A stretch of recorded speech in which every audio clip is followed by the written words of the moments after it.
as Erin mentioned, I am the program director over at DSF, so I handle all of our patient assistance grants. So this is right up my alley. And we're going to have a few parents up here for our panel, just as giving feedback. So we've got our board president, Kate Hintz. And then, oh my gosh, I just blanked. Morgan Turpin. It's been a long few days of seeing families that I haven't. So, so anyway, I just want to start off by saying, when I'm also not used to being on my Google Slides. DSF strongly urges you to consult with your medical professional and therapists regarding equipment and therapies that would be most beneficial for your situation. And we are not making any recommendation to the appropriateness or safety of a particular piece of equipment or therapy in treating Dravet syndrome and associated epilepsies and conditions. So seizure monitoring devices. These are devices that are used to help detect seizure activities, and it's primarily used at night or while sleeping. And we've got 3 different types out there. We've got video monitors that are placed under the mattress and others that are wearable. Some of the devices will detect movement, some will do oxygen levels, heart rate, or respiration. But one of the big things I want to say is that none of these will prevent a seizure. And all of these devices have limitations. They miss seizures, they have false alarms, and some of them are only developed for certain seizure types. And most of the devices are not FDA approved and are not considered medical devices, nor have they been shown to prevent SUDEP. So there's a few things that you need to decide before you figure out what seizure alert device that you need. And later on this afternoon, we're going to have a planning session with Veronica Hood where she'll go a little bit more in depth with some of this. So the one thing we really want you to do is to decide the best method for detecting the seizure type. So that's kind of what type of seizure is the device going to pick up. Most devices monitor movement or oxygen. Many seizures without large movements, such as like absence and some of the focal or partials, are not detected by current devices. So if those are something that you're looking to track, keep that in mind when you're deciding it.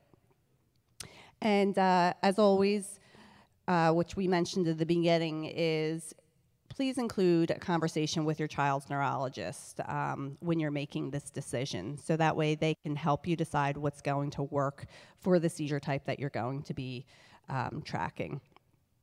You also want to look into the goals for your device. So what's the main reason you want this device? Is it because you want to notify somebody that your child is having a seizure? Do you want to track the seizure counts or the seizure types in it? So that's just another primary thing to go through. Do you want it to track seizures during the daytime? Are you looking for something that's going to be nighttime? How are you going to receive the alarms? Who's going to receive those alarms? And then what are the triggers? What's going to trigger those alarms? How accurate is it? And is the data easily shareable with your medical professional? Because if that's one of your goals, then you really need to make sure that the device can do that. Appropriateness and comfort.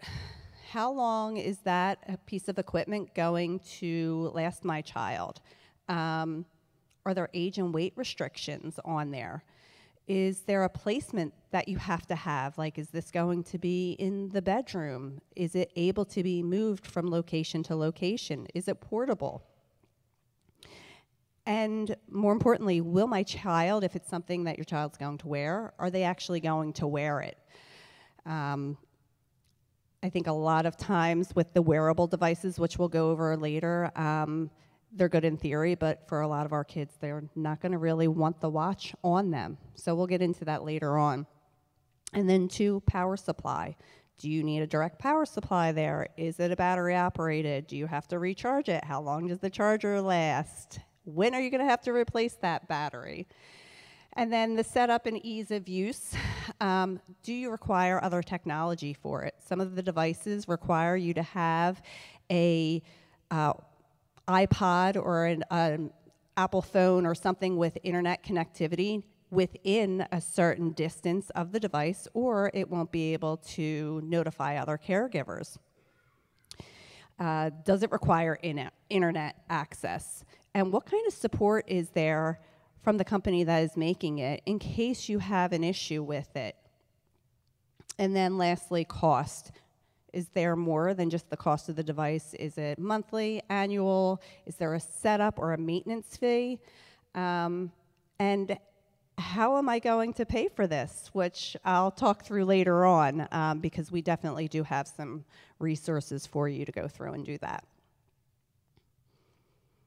So the first set that we'll sit here and we'll talk, and we're going to use our panel to give some feedback on things that they've used and what they've found, is the under mattress and the video devices. These are definitely some of the more popular items out there that we see families requesting. Particularly, the first one that we're going to look over is the SAMi monitor by the Hipass Design. This one I have had. I'm not sure if either of you have had it. Morgan has. It is a sleep activity monitor for iPhones. It has an infrared camera, and it actually does detect movement on there. So it measures motion. It works with an Apple device. So you can see the live view at any time, but you have to have an iOS device. It's got to be in proximity of there. So meaning you can't use it, like if I'm here, I can't go through and monitor my child that's home in New Jersey. So some people may want to be able to do that. And any age can use it, but you do have to take into account privacy concerns, especially if it's going into a bedroom where you may be changing your child. So you may want to think about positioning of that device. The one thing that it does have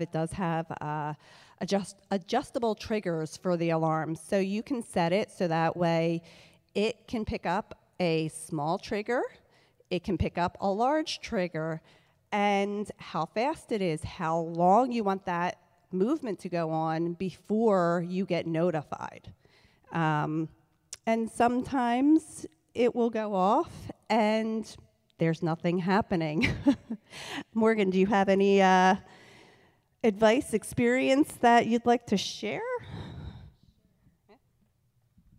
So we've been using the SAMi for, I don't even know, probably 6+ years now.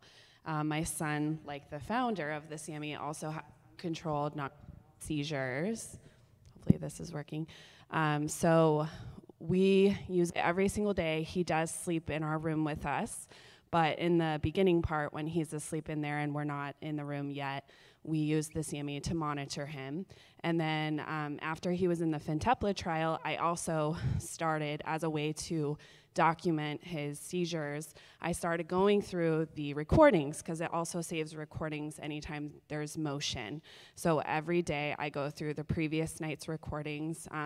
After years and years of nocturnal seizures, I can wake up and take care of him through a seizure and have no memory of it the next day. So I use that to tell me what time it was at and to get all the information that I need. So that's one feature about it that I personally really like.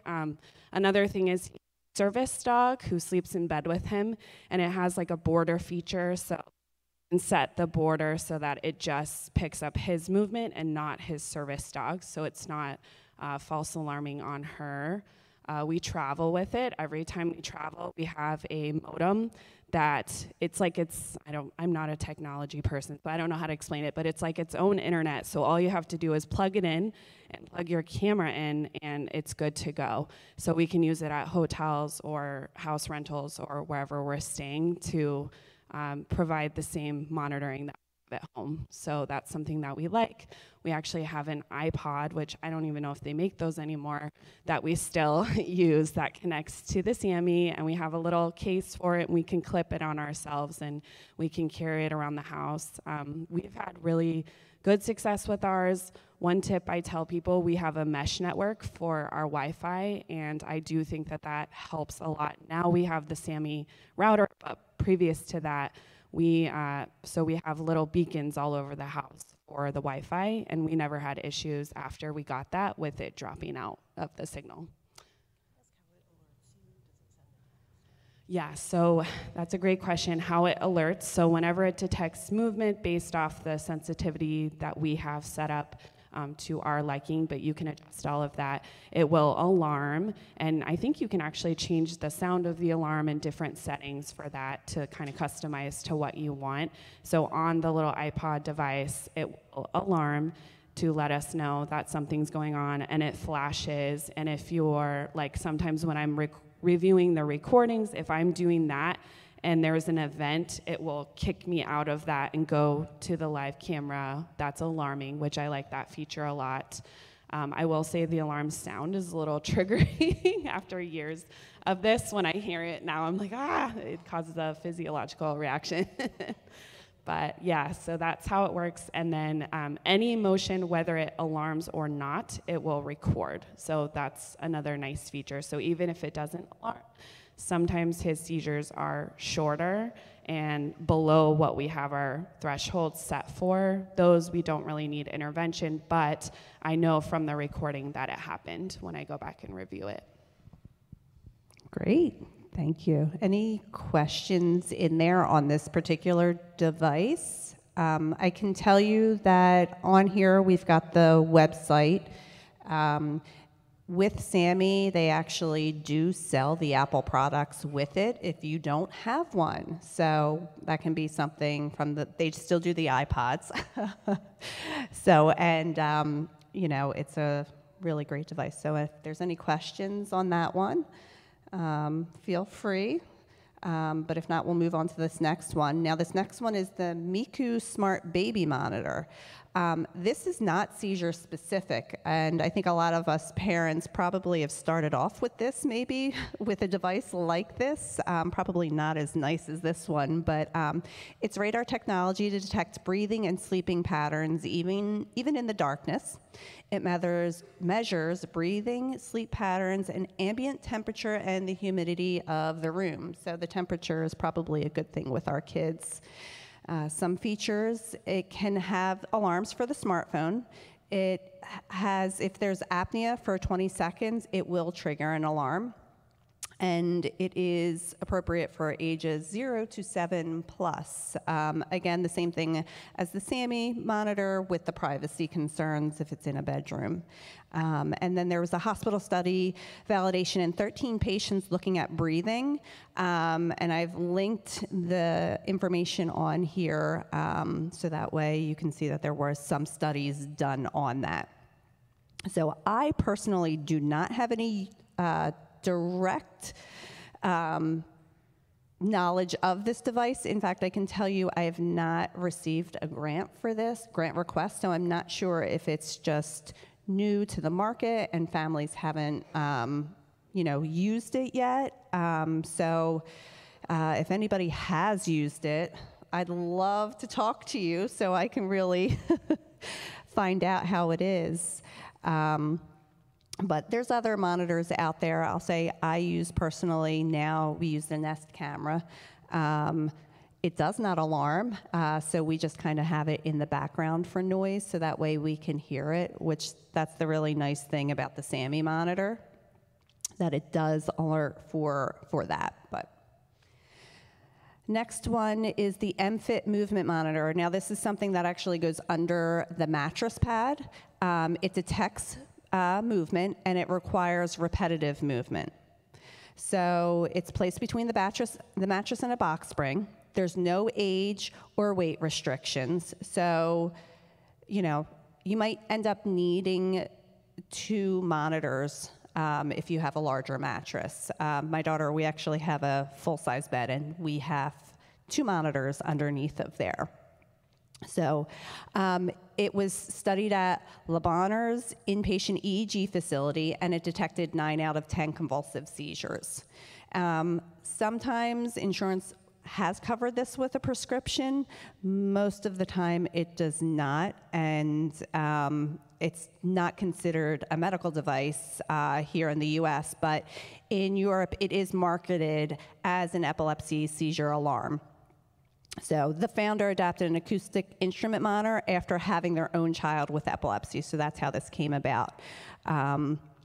It does, when you receive it, it does say that it's only good for, I believe, a year or two on there before the sensors need to be replaced. And they do sell sensors to replace them. So we have it. I have not had it detect anything, but I believe lots of families do. And Morgan, I think you can probably give us some experience with that. Yeah, so we don't use the Emfit currently, but we did use it in the past in conjunction with the SAMi. So SAMi, the camera, the motion detection, and then the Emfit is like a physical detection. And we did have instances that went both ways where one detected the seizure and the other did not. The one thing I'll say about the Emfit is it did detect his convulsive seizures where there was enough prolonged repetitive movement, but it did not detect him getting out of bed. And that was when he used to sleep in his own room, and he could somehow sneak off of his bed without setting the Emfit off. So thankfully we had the camera to know when our toddler was trying to roam around the house. But yeah, definitely back when he slept in his own room, it was nice to have the two because they each had their own strengths. Yeah.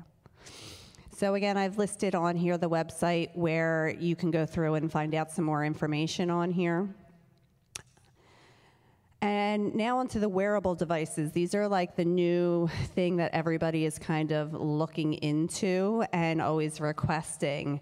I think ideally they do sound nice, but when you look further into it, it is something to give a second thought on. Is it really what my child will wear?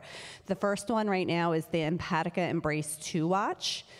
This is a watch that's worn on the wrist. It measures movement and temperature. It detects tonic-clonic and convulsive seizures, and they have to be longer than 20 seconds. One of the downfalls is you must pair it with a Bluetooth phone, and the phone has to be within 30 feet of the device. And it can contact other caregivers from the phone. So the issue ends up being with that is your child has to also have that phone on them or within 30 feet at all given times, or it will not alert. There is a subscription plan required with it, so I believe it is $9.99 a month for the subscription. That's in addition to the cost of the actual watch. And alerts are sent to a designated phone. I think with the plans as well, there's a basic one that will only alert one person. I think there's an upgraded one that will alert multiple people, and then so forth and so on. It is actually FDA approved. This is the only device that is FDA approved for children ages 6 and up. So because it's FDA approved, it does require a prescription. The prescription with that, some insurances will cover this, usually the cost of the device. Rarely have we seen or have heard that they cover the monthly fee. So that's a little bit of a downfall. One of the things that I've heard back from families is that their child just does not want that on their wrist. So that is something definitely to keep in mind if your child is not going to keep that on their thing. And I'm not sure if either of you have, you've got some, we've got Kate who has the Empatica Embrace.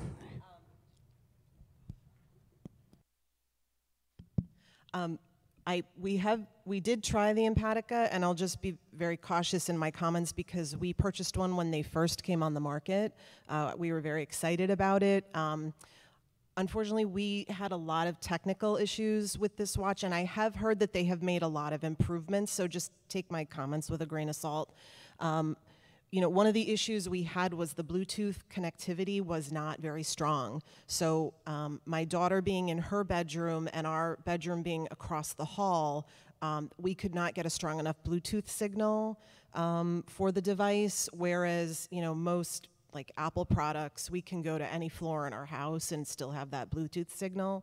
My daughter is sort of on the more severe end in terms of her intellectual and physical disability. She does a lot of signaling instead of verbalizing. So when she's pointing at things or she's hitting her head that she wants something, you know, the watch was alarming that she was seizing. So we did have a lot of false alarms with it. So for us, it was not a good fit. We gave it a shot, and I actually think I ended up handing it over to the Hausers who were trying it. So that. Next one we have, which I know Kate will be giving us some feedback on, is the Pulse Ox. So this is not seizure specific. It measures heart rate and oxygen, as I'm sure all of you are aware. It requires a wired probe to be worn.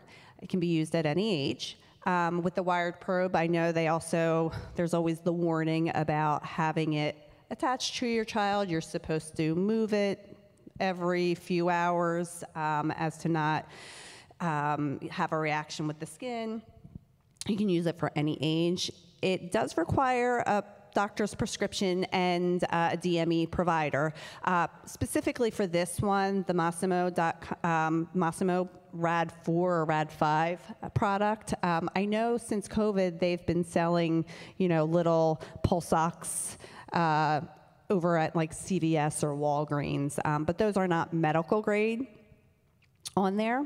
So, and oftentimes it is covered by insurance. So to kind of talk a little bit more about the insurance side of it is Kate. Kate has some pretty good experience with getting it covered when your neurologist or your primary care physician will not sign off on that prescription. yeah, so I'm so glad I flagged Jamie down because I'm really passionate about this. We hear a lot of parents in our support group really struggling to access pulse oximeters. So as some background, I think when my daughter was about 2, she started vomiting with her seizures, which was just horrible. And I know a lot of you guys have kids that also go through those stages with vomiting. Thank goodness it wasn't, it was short-lived. However, almost every episode we did end up in ICU with an aspiration pneumonia. So those are very scary, prolonged hospital admissions, and long recovery times. So it was during one of those ICU stays that I met a really fiery pulmonologist at our hospital who I just absolutely adore. She told me at that time, I'll never forget this, she said, I know you think that your neurologist is your best friend and is going to hold your hand through all of this, but she said, I'm here to tell you that I'm going to hold your other hand because one of the biggest issues that these kids with neurological impairment deal with is low tone, and therefore they get frequent pneumonias, and they're very scary. You know, some of us have kids that are intubated during seizures or status seizures, the pneumonias. It is really great to have a pulmonologist on your team. I think some parents worry that the more specialists you have involved in your child's care, it sort of automatically infers that your child is sicker or that the outcome will be worse. But I promise you that the opposite is true. The more people you have helping you and supporting you in a professional capacity, it's going to make it a lot easier for you. So anyway, back to the Pulse Ox specifically. So what we see is families trying to get Pulse Oxes prescribed through their neurologists and their primary care providers. Occasionally that works, and you do have a pediatrician who will write you for a Pulse Ox and for oxygen. I don't think it's the norm, and understandably so. Pediatricians really, I mean, they're not supposed to write for specialized things like oxygen or you know, special like suction machines, things like that. But that is what pulmonologists do. I think if you have a child who turns blue during a seizure or has trouble recovering their breath after a seizure, you know, my daughter tends to kind of pant, and we really see her stomach contract for 30 seconds to a minute after a seizure. That right there is enough to get you a referral to see someone. So I would really encourage you as a mother and someone who, I know how hard it is to get everything approved, and you shouldn't have to fight so hard for it. Go see a pulmonologist. Just let them know that your child is having frequent seizures. You're really concerned because the child turns blue for, 30 seconds during the seizure, or you notice that your child has a strange breathing pattern during the seizure. That pulmonologist will be able to work with you. I would hope that any pulmonologist hearing that would be more than happy to write for a pulse ox. So the devices themselves, we had a portable version originally when my daughter was very small because she would kind of sleep all over the house. That specific device was not great. It did false alarm a lot. We ended up getting a more clunky stationary machine like this one, and I have to tell you, it's fantastic. So we have the parameters set as per the pulmonologist, where we want the oxygen to be, where we want the heart rate to be, and now at 11 years old, we know almost immediately, once her heart rate surpasses a certain level, that she's going into a tonic-clonic seizure. She wears the probe on her toe. We swap the probe back and forth. We don't change it through the night. We try to alternate it from toe to toe each night so doesn't constantly have it on the same foot. So in conjunction with a monitoring device, what will happen is that you're gonna need to have oxygen as well, because you really can't just have a machine telling you that you're not getting enough oxygen and then not have the treatment on hand at home to help provide oxygen if needed. So you might get a couple of tanks, portable tanks. You can keep, I have one in the car, one by the bed.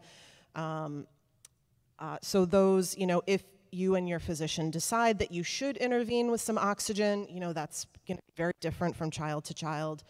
My daughter rarely needs the oxygen now. She recovers on her own.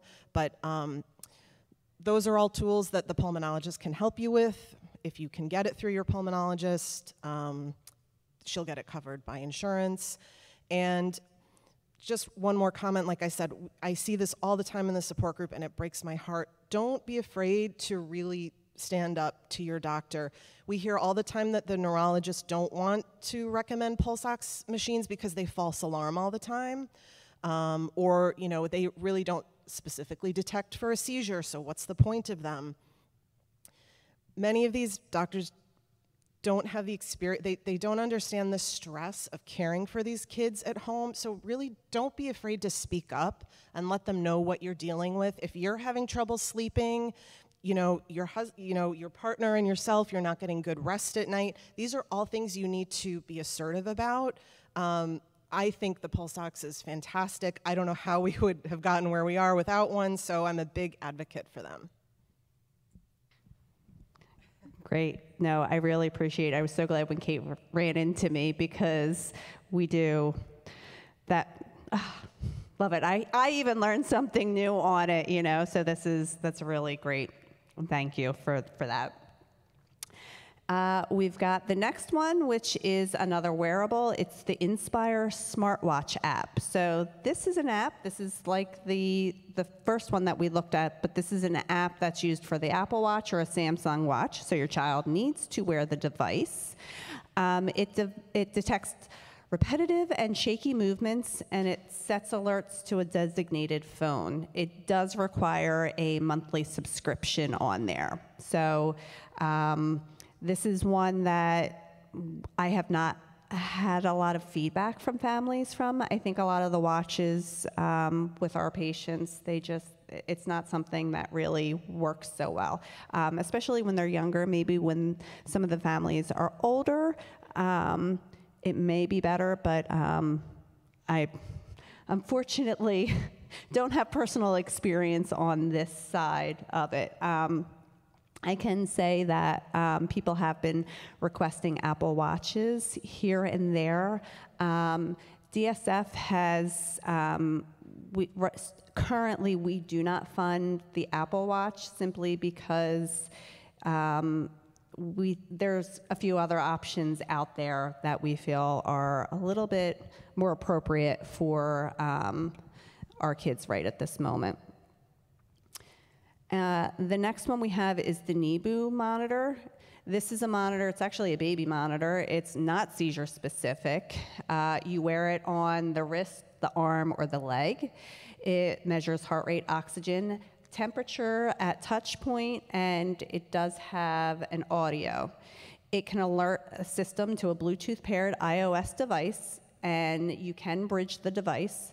It's good for children up to age 5, depending on the size of the band. And I believe all of, if you are looking into it, the size of the band is up on their website. It does have a 3-day battery. I can tell you right now, with COVID, they are not selling the item right now because they do not have enough chips to make the device. So right now, everything is kind of on back order. They are hoping to have them available soon.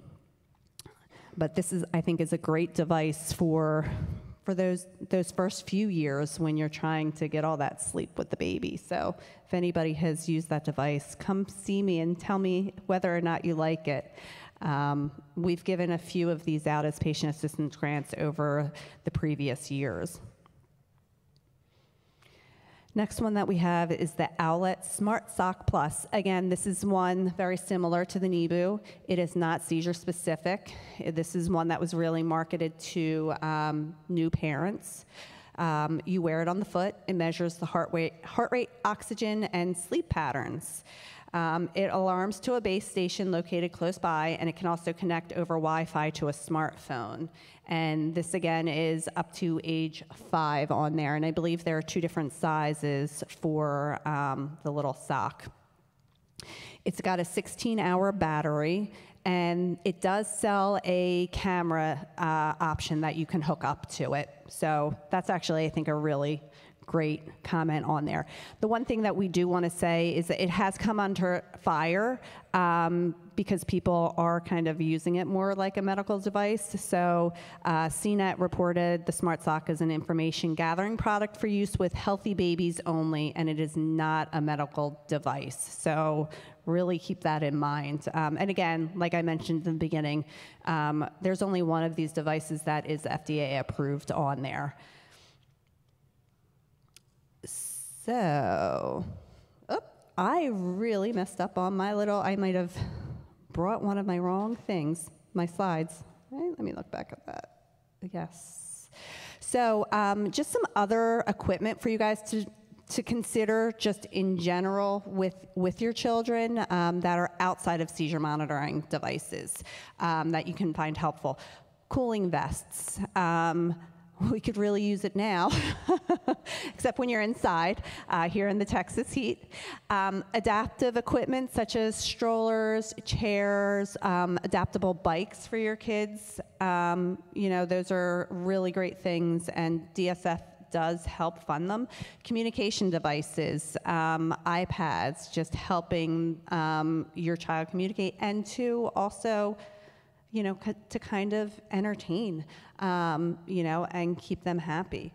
Another one is the anti-suffocation pillow. One thing just to note is that if the child is seizing, you still need to be aware that it is a pillow. So it's going to be better than a traditional pillow, but it still has its limitations. And then other people, which we've seen a lot of them, and I think there's a few in here now, is the seizure response dog is another option that people really do look into helping out. Now, the big thing is, how can I get funding for this? Because one of these is FDA approved, and most of them are not. Insurance.